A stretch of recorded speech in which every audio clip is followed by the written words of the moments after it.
এখন আমরা পড়ব রিপিটেশন অফ ক্যালেন্ডার।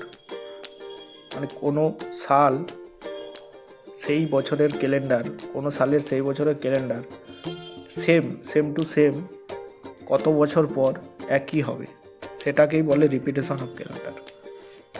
এখানে কোশ্চেন ছিল 2025 সালটা কত বছর পর রিপিট হবে।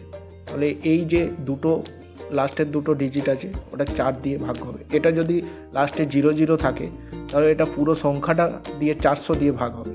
এটা তাই লাস্টে দুটো ডিজিট আছে তাই ওটা 4 দিয়ে ভাগ হলো, এবং ভাগ শেষ যা বেরোবে তার উপর ভাগ শেষ এখানে 1 বেরিয়েছে। 1 বেরোলে 6 বছর পর রিপিট হবে।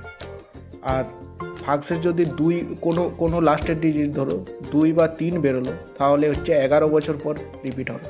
আর যদি 4 দিয়ে মিলে যায় বা 400 দিয়ে মিলে যায় তাহলে সেটা 28 বছর, মানে লিপিয়ার ইয়ারে হলে সেটা 28 বছর পর রিপিট হবে।